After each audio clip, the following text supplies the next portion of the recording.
Ladies and gentlemen, let me tell you something. When a man is playing with your heart, he's not confused, he's not bad at texting, and he's not afraid of love. He knows exactly what he's doing, and so should you. Because the moment you stop dancing to his tune and start playing by your own rules, the whole game changes.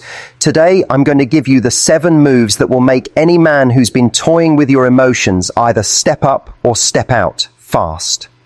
You've been there before. The late night texts, the mixed signals, the charming smile that seems to say one thing while his actions scream something else entirely.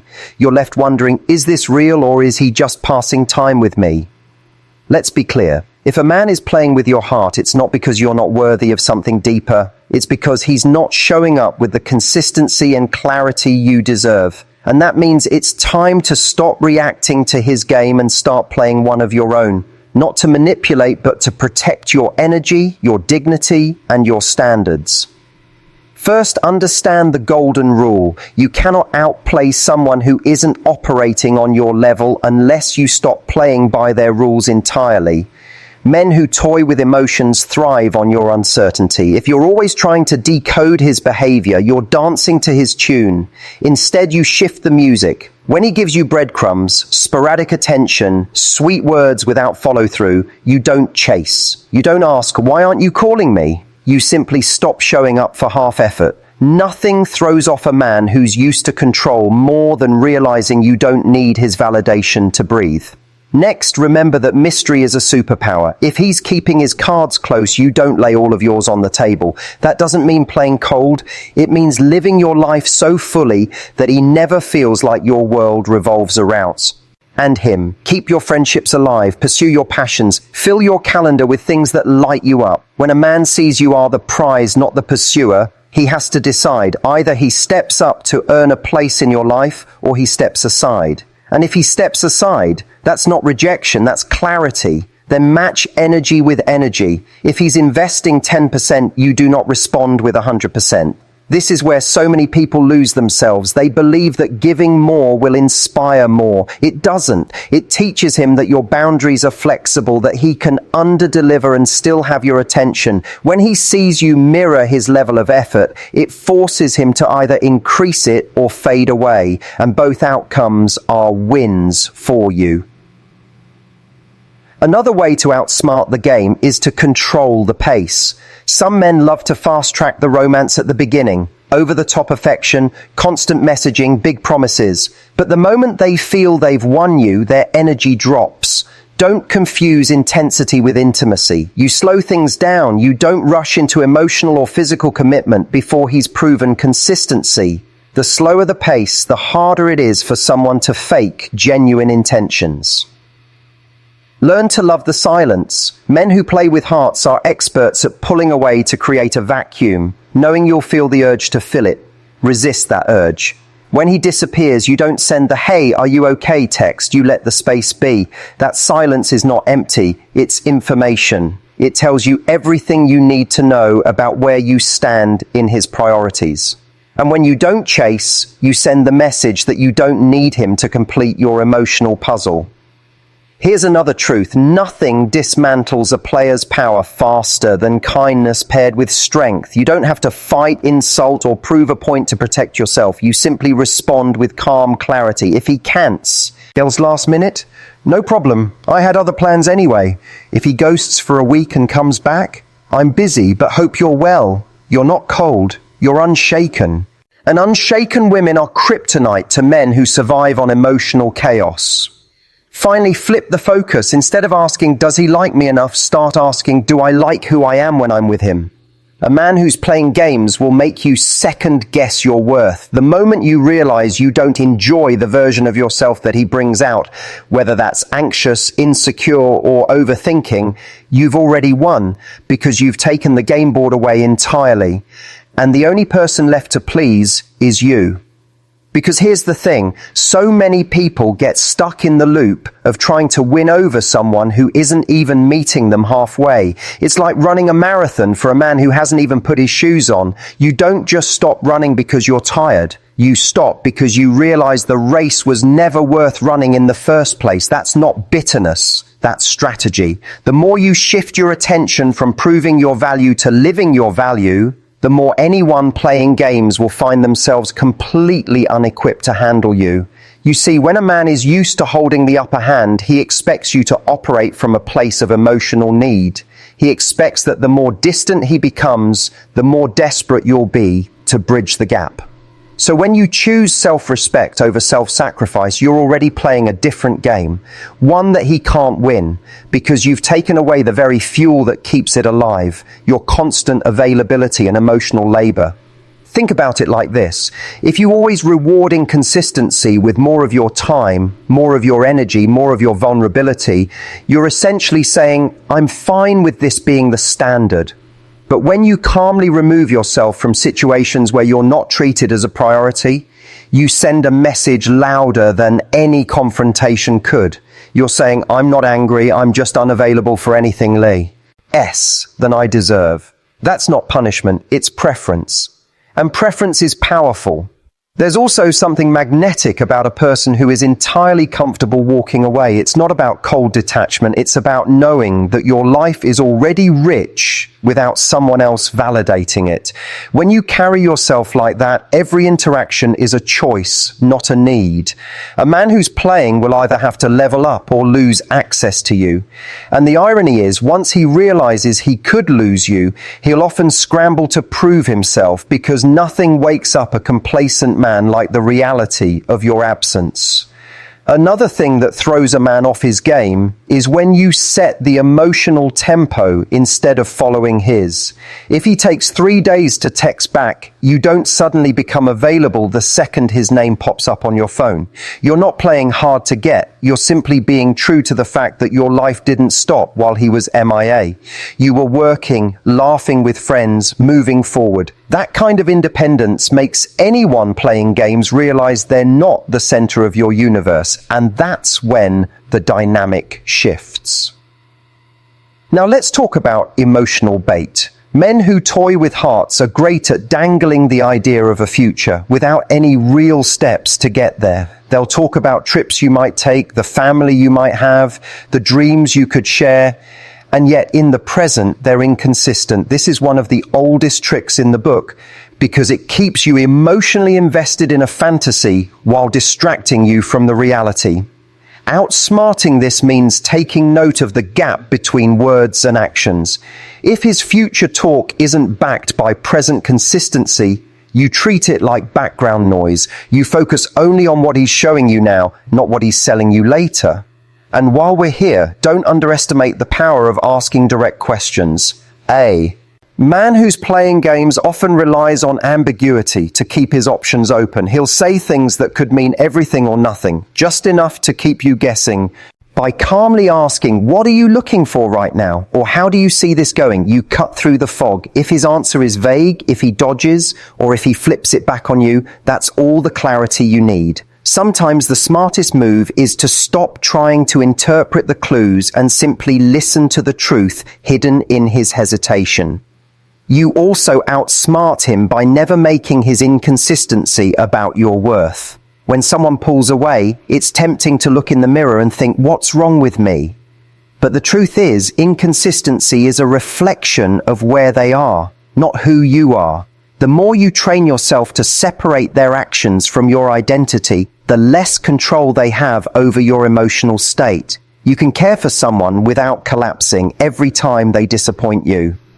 And here's where it gets even more effective. You set non-negotiables for yourself long before you're emotionally invested. Too many people create boundaries only after they've been crossed, which means they're trying to rebuild the rules while still playing the game. Instead, you decide early, how much effort does someone have to show before they earn deeper access to your life? How do you want to be communicated with? What's your limit for flakiness before you bow out? When those standards are in place from the start, it's not a dramatic exit when he fails to meet them. It's simply you following through on what you already decided. Now, one of the most disarming things you can do in this entire process is to maintain warmth without attachment. A man who plays expects either your obsession or your hostility, because both keep you locked in with him emotionally. But when you're kind without being dependent, when you can laugh with him without needing his approval, you create a dynamic where he has no power to destabilize you. You're not hooked on the highs and you're not destroyed by the lows. That middle ground is unshakable. And don't underestimate the effect of having a life so full that he has to compete with it. Not in a manipulative way, but in a way that says, my world is already amazing. If you want to be part of it, bring your best. If your days are filled with work you love, friendships that energize you, hobbies that excite you, and goals that inspire you, a man playing games quickly realizes he can't hold your attention with shallow tactics. He either evolves into a better player, meaning a genuine partner, or he fades into the background where he belongs. The beautiful part is, when you operate like this, you don't have to constantly watch for red flags. You don't need to monitor his every move, because your standards will do the work for you.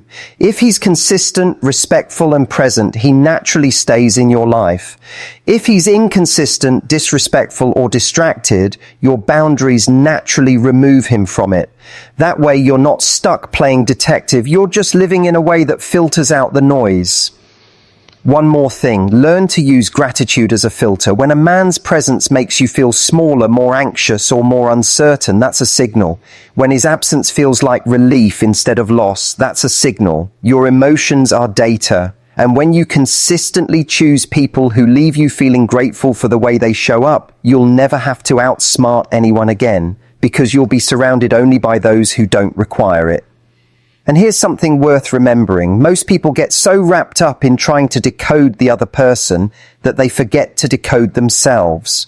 You can't outsmart someone if you're not even aware of the ways you're allowing the game to keep you hooked. Every unanswered text, every cancelled plan, every inconsistency, these things hurt because they hit something deeper in you, some thing that might have nothing to do with this particular man. Maybe it's a fear of abandonment. Maybe it's a need for validation. Maybe it's the belief that love is something you have to chase. Outsmarting him means outsmarting that part of yourself first, so you're not operating from a wound. When you recognize your own patterns, you stop being predictable. And predictability is what someone playing games relies on. If they know exactly how you'll react when they disappear, they can manipulate your emotions with precision. But when your responses come from grounded choice instead of emotional reflex, the game loses its grip. He takes 2 days to reply. You don't spiral, you don't stalk his social media, you just keep living. You're not pretending you don't care. You're genuinely too invested in your own life to collapse over one person's inconsistency. And there's something intoxicating about being around someone who isn't easily rattled. People who play with hearts are often drawn to drama. It keeps things interesting for them. When you remove the drama, when you give them calm, steady boundaries instead, they have to make a decision. Either they bring real value to the table or they lose interest because they can't toy with you. Both outcomes are in your favor. Another way you flip the script is by practicing what I call emotional neutrality. That means you don't assign extra meaning to his every move. If he texts late at night, you don't automatically assume it's romantic interest. If he's distant for a week, you don't immediately assume it's rejection. You treat his actions as just that, actions. You don't let them become stories in your head. That neutrality protects your energy, and it's incredibly difficult for someone to manipulate a person who isn't building castles out of their crumbs. This also means you resist the temptation to teach him a lesson. That's a trap many fall into. You start playing the game back, trying to make him jealous, trying to ignore him so he'll notice you. The problem with that, the moment you're doing something just to jab at his reaction, you're still making him the center of your strategy. Outsmarting isn't about winning against him. It's about removing him from the driver's seat of your emotions altogether. And yes, there's a fine line between healthy detachment and complete emotional shutdown. This isn't about becoming cold or cynical. It's about choosing where you invest your warmth. If someone proves they can't handle it with care, you simply stop pouring it into that cup. You still have kindness, laughter, and connection. You just give it to people who return it. Now let's talk about the power of consequence. Boundaries mean very little without action behind them. If you tell someone, I need consistency, and they don't provide it, but you still give them the same access to you, you've taught them your words are negotiable. But when you quietly step back, when you take longer to reply, when you don't prioritize them in your schedule, when you politely decline invitations after repeated disrespect, that's a consequence. And the most effective consequences are the ones you don't announce. They're not threats. They're simply you adjusting your behavior to match the reality of the relationship. The beauty of this approach is that it doesn't require confrontation. You don't have to beg, plead, or prove your point. You just move in alignment with what you need. And if someone wants to stay in your life, they'll either adjust to meet those needs or fade away. Either way, you've protected your peace. And here's where a lot of people struggle. They think walking away or pulling back means losing. It doesn't. It means choosing. You're not rejecting the person, you're rejecting the terms of the deal. And that's what makes you unplayable. You know the game isn't worth the prize if the prize costs your dignity. Sometimes the most effective thing you can do is let silence speak for you, not this. A kind of silence that's a passive-aggressive punishment, but the kind that comes from clarity. You don't chase an explanation when the truth is already obvious. You don't demand closure from someone who's already shown you they're incapable of giving it. You close the door yourself. And while you're doing all of this, you're not just waiting for someone better, you're becoming someone better. That's the part people miss. The more you build your own life, the less tempting it is to get pulled back into old patterns. The more fulfilled you are outside of romance, the more selective you become about who you let in. That's when the tables turn, not because you've mastered his game, but because you've stopped needing to play it. And this doesn't mean you won't feel the sting when someone treats you carelessly. Of course you will, you're human. But the difference is you won't stay there. You won't camp out in a place that makes you question your worth. You'll feel it, learn from it, and keep moving. People who play games expect you to get stuck. Outsmarting them means refusing to. The thing about this kind of strength is that it's quiet. It's not loud declarations on social media about how you don't need anyone. It's not revenge posts or public call-outs. It's simply living in such a way that their opinion of you becomes irrelevant to your reality. When you can look in the mirror and know you acted with self-respect, that's the win. And here's the most underestimated part of all. You can actually wish them well. That's the final power move. Not because you want them back, but because carrying resentment keeps you tied to them. When you genuinely release that attachment, you've taken away the last thread they could use to pull you back in. That's the ultimate outsmarting. You've left the game entirely, and you're not even thinking about the scoreboard anymore. What you'll find when you live like this is that the quality of people in your life naturally rises. You'll still meet the occasional game player, but they won't last long.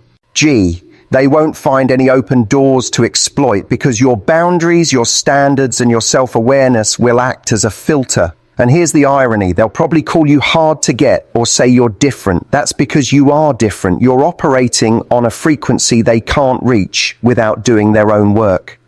And if one day you look back at someone who once had such a hold on you and wonder, what was I even thinking? That's a sign of growth. It means you've outsmarted more than just him. You've outsmarted the part of you that once believed you had to settle for games just to feel chosen. When you reach that point, you don't need to prove anything to anyone. You don't need to show him what he lost. You don't need to parade your happiness in his direction. Your life will speak for itself. And anyone playing with your heart won't just be outsmarted. They'll be outpaced, outgrown, and forgotten. Because here's the truth. Once you've outgrown the game, You start seeing it from a mile away. What once felt magnetic now just looks obvious. You catch the subtle patterns in the way someone pulls you close just to push you away again. You notice the way they give, just enough to keep you around, but never enough to make you feel secure. And instead of overthinking what it means, you simply recognize it for what it is, a choice they're making. And if they can choose to play small, you can choose to walk tall. When you're in that place, you don't get hooked by the highs anymore. You see, the most dangerous part of someone playing with your heart isn't the low moments, it's the high ones. Those intense, intoxicating bursts of connection can trick you into thinking the inconsistency is worth it. But that's like eating a single spoonful of cake after being starved for a week. It's not love, it's survival mode disguised as romance. Outsmarting them means recognizing that consistency may not be as thrilling in the moment, but it's the thing that actually builds something real. And here's where you really flip the dynamic. You make the highs in your life come from you, not them. You create your own rush. That might be chasing a personal goal, planning a trip with friends, starting a new project, or diving into something that excites you. When the highlight of your week doesn't depend on someone else's attention, they can no longer control your emotional weather. The sun rises because you decided to get out of bed and open the blinds, not because they sent you a text. This also means you stop rewarding the grand return. People who play often disappear, then show up with some charming message or big gesture to pull you back in. It's designed to erase the time they were gone and reset the game. But when you treat those comebacks as interesting rather than impressive, the power shifts. You can appreciate the gesture without letting it rewrite history. You remember that presence matters more than performances. And sometimes outsmarting them is as simple as asking yourself one question. If I stripped away all the charming words and just looked at their actions, would I still want this? That's the filter. Not how good they make you feel in the best moment, but how safe, valued, and respected you feel in the average moment. If the answer is no, then you already know what you need to do. It's also worth saying that protecting your heart isn't about building walls so high that no one can reach you. It's about building a gate with a lock and you're the one holding the key. The wrong people get filtered out, not because you've shut yourself off from love, but because you've made it clear that access to you is earned, not assumed. When someone is playing, they'll get impatient with that process, and that's fine. Let impatience be your filter. It saves you time. One of the most effective things you can do is be unwavering in your standards, even when you really like someone. It's easy to have boundaries when you're not emotionally invested, but the real test comes when your feelings are strong. That's when people tend to bend their rules, rationalize bad behavior, or make exceptions just this once. But the moment you start making exceptions for things that matter deeply to you, you're training them to expect you to compromise your happiness for their convenience. The stronger your feelings, the stronger your boundaries need to be. You'll also find that your silence after they've crossed a line speaks louder than any lecture you could give. Not responding to drama, not engaging in endless back and forth debates, not giving them the satisfaction of seeing you lose your composure. This is how you show that you can't be pulled into the chaos. It's not indifference, it's self-respect. And while they may initially try to provoke a reaction, over time they'll realize there's no reaction to provoke. Now, I want to touch on something important. Sometimes the person playing with your heart isn't doing it out of malice. Sometimes they're just emotionally unavailable, or they're not ready for the kind of relationship you want. But whether it's intentional or not, the effect on you is the same. Outsmarting them isn't about punishing them. It's about protecting you. You don't have to demonize them, but you do have to make decisions that keep you from being collateral damage in their emotional mess. And while you're doing that, you start to notice something. Your definition of love shifts. It stops being about intensity and starts being about consistency. It stops being about how much someone can make your heart race and starts being about how much they make your mind feel at peace. And once you've tasted that peace, chaos starts to feel boring, not exciting. That's when you know you've truly stepped out of the game. Another part of this is refusing to be the almost. Some people will keep you in that space where you're almost their partner, almost their priority, almost enough for them to commit to. They'll give you just enough to keep you invested while keeping the door open for other options. The moment you sense you're in the almost zone, you take yourself out of it. Because if someone wanted to make you theirs, they wouldn't leave you guessing.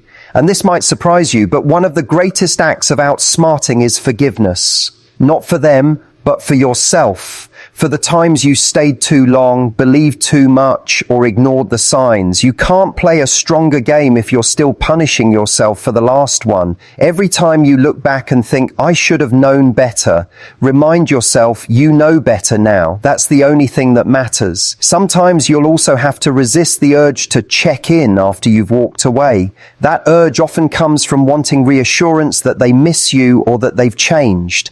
But every time you go back for that reassurance, you give them another chance to play.